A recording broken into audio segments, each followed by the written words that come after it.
we would like to give a message from our Mayor Frederick W. Shell, sir. Tama, may butas tanan. Butas sa atong Vice Mayor, Dr. Simanya, atong guwapa, sexy nga councilor, si Marlene Yang, ang atong mga department heads, present this morning, ang atong mga bisita, no? Karing mga estudyante na nag-represent sa IGAN sa National Science and Technology Fair dito sa Sequoia Hotel, Manila Bay, no, sa Paranaque City. Congratulations sa inyong tanan, no? And padayon, pagkatag umayong lugog sa Ciudad City. Para ka natin tanan, sarap o kaning lami kayo ang ano, no? Lami kayo ang long weekend, no? Lami kayo ba? Imagine, Sabado, Domingo, pag Monday, para sigurado mong long weekend, mag-file login, sick leave. O ganin na iwan din na nga wala, may sick leave ko, no? So, nagpapirmag mayo, so sick leave na siya. Dayon, pagka Martes, magiging mo ni Marlene kaganiha, araw ng kagitikan. Diba? So, holiday na po. Tapos pagka Wednesday, Pizza G's, Idil Fitr, no? End of Ramadan, holiday ka po. So, pila na kadlaw? 5 na kadlaw. 5. Kung gusto mong padayon sa inyong holiday, ipalusot lang inyo nga na-stranded mo itong karong Thursday. No? Ipalusot lang inyo nga na-stranded mo na wala mo kabot o opisina ka ng bakasyon man mo. Kaya pag mga pag-Biyernes, awol na mo na. Awol na. Ulihan na pag-Lunes. Pag-Lunes, dahil lang mo po sa position. Katawa, Ms. Letty, no? Anyway, may buntag, no? Labaw na sa itong mga partners, gikan sa BGMP, mga mga consistent kay Nanadini, ang Task Force Iligan, ang atong Bureau of Fire Protection, no? Sa tanan nato empleyado, Nanadini karong butaga, sabi ko, ano na, vacation mode na mo karon. Dili pa yay. So, padayon ka, no? O din, pila man ka. Matag na kong update, sinenta mo last week, ay induction sa Miltrasco, bagong set of officers no, sa ilahang isa din sa transportation group, no? Ang Miltrasco, o nag-oath of office. Ilang mga bagong members, bagong officers. So congratulations. Dayon sakto tumingon ni Darwin Kaginiha, naghatag yuta dito sa barangay Barangay-Buron. Kaya na nasunugan na pit. I believe that is Group 1A, 1B. Dito sa Barangay-Buron, o ikanas lang sa kaluna, kailangan buhatan o substation. Although that is not a main, dili na siya main building na parang fire station, but still na donation ng ubod. Susama rin ako na siya dito kadakon sa Barangay Santa Filomena station sa Bureau of Fire. Sakto ba, mga amigo na ako niya? Dayon, by the way, last week, inibisita po ng Radja o Raka Tours Corporation.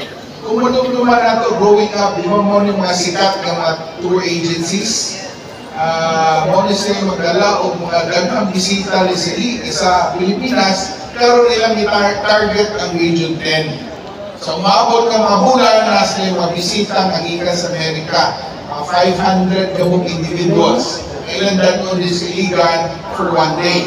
Kung i-promote nilang Iligan City, hopefully July, I believe that was July, mamuhuman na nila ang atong access road. Mapaingon dito sa Tinago o kaming Maria Cristina. Kaysa karon, kibalunan lang ang sitwasyon sa Maria Cristina Falls. na dili masudlan tungod kay daot ang dalan. So hopefully by July ang access road na to umana o pwede na sudlan. So hoping ang itong mga bisitang taga-Amerika makahatag og kaning mga feedback, mga indungog para sa tusyudad para mas daghay mo balik dinhi. No? Usually, most of these visitors are balikbayans, Filipino balikbayans. So, last week also, nibisita ang DSP area director nga si Gary Bagahin. Actually, taga-iligan isa. Produkto na siya sa DHS, no, sa MSYP, o siyang area director karon sa Region 10.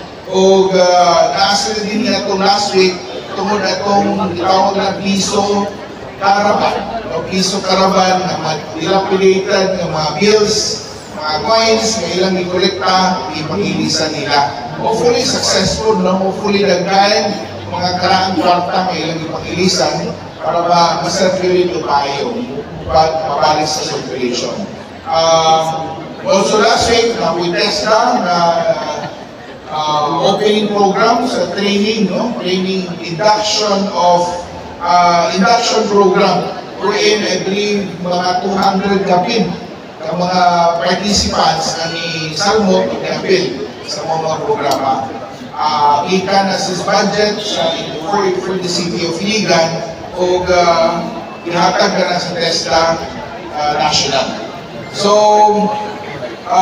also last week, ibisita po ng PLDT and SMART. Medyo nagdagdagan po sila, more than 15 sulod sa opisina, piling gabaya. At least man, nakasulod tanan, kung ilang intention is just coming over to make sure that ilang facilities ilang mapanindot. In fact, ako gi-brought up problema na to sa serbisyo sa atong mga kabukiran. No? Dito sa wala signal dito sa Mandulog, Nanipaw, Lerapita, kung kapila po dahil sa Mahikulaan, kung ako'y signal ng Tapita. So, yun sila ilang kanawon, making sure na naasa yung mahatag sa pipila sa sunod, no? Sa umabot. So, nag-turnover po ng Barangay Bruod last week sa ilang multi-purpose building. Actually, kato ilang gymnasium na bago natong ipa-repair. No? Congratulations sa Barangay Bruod. Nalipay sila sa ilang mga nagawa ng mga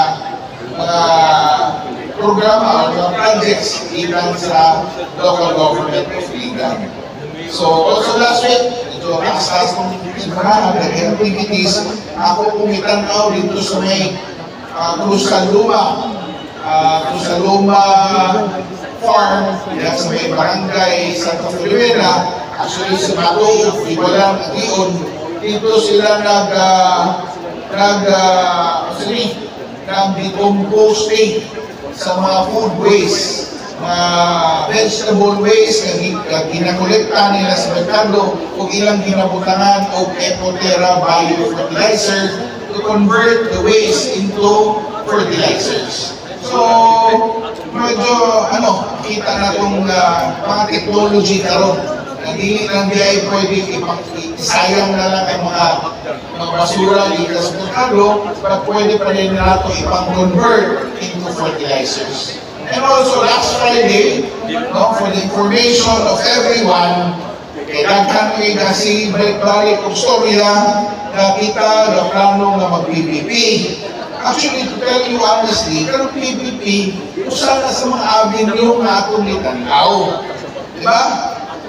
Last Friday, I had a meeting with the chairman of LUWA, Local Water Utilities Administration. Ang chairman mismo, ang Pastorya, nag-discuss ni Bayan sa ilang intention. No? Gusto mo magluwa ka o mag-PPP ta? O magpadayon ta sa akwang Iligan City Water Works System. Na may taga Iligan City Water Works System naatay 3 choices. Karon mo offer ang luwa.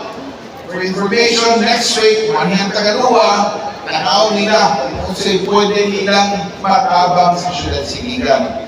In fact, ang chairman karon nga bago lang i-appoint, dako ang pagsalig ni BBM sa iya. Ang kaning administrator sa luwa na medyo ingumpanya nga nag-issue, iilisan ng ilang tao. So, ang full trust and confidence sa Presidente na agad sa iya. Kung saaran sa dako ng budget where he is offering na kung pwede iyang ipaamot din sa atwa sa ilikan.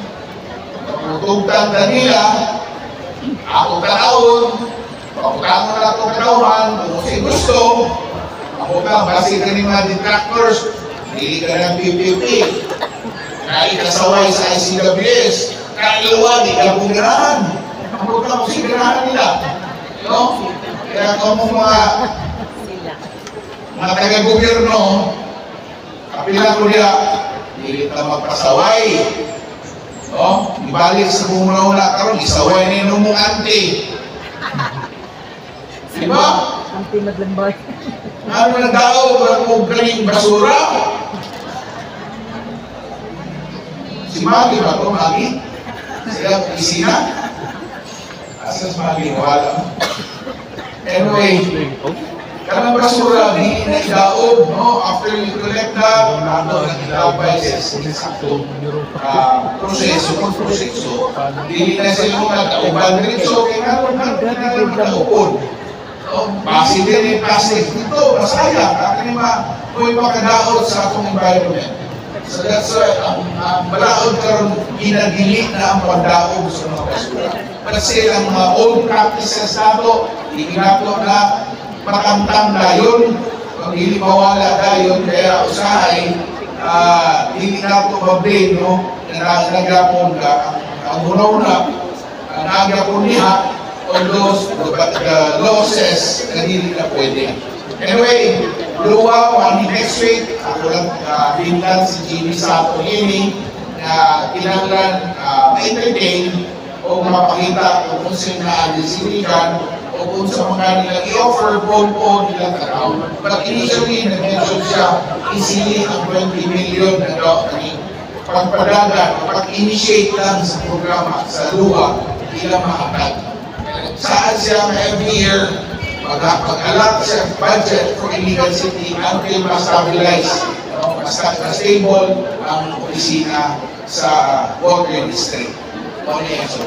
So, di na po tasol, no? This is the first time na in a few occasions na mahuman ka ng orasa, no? 8, wala ko yung 9 o'clock, still 8:40 or 8:45. So first time na siya, may nani kapaspas. Salamat po sa MC sa Ubo. Kaya gani ang MC, bago. Libra itong MC ito, kanyan to, itong first time nyo. Ano din eh? Sorry? Ito na first time ko nagkamay ng boss. Ang inyong MC, taas mo yung surya. Kaya gani, ilisan nyo pas-pas-pas ka ron. Anyway, Dr. Tasson, salamat kayo sa inyong presensya, sa inyong suporta, and remember sa akong isulti ha, akong itulo sa inyo ha. Sana nagsikli mo karon. Kaya karong Thursday, stranded tuloy. No? Pakisyon na ni Buban. Pero pag kumahan karong Biyernes, awod ako. So, di na ako rason, salamat, and butag, asenso.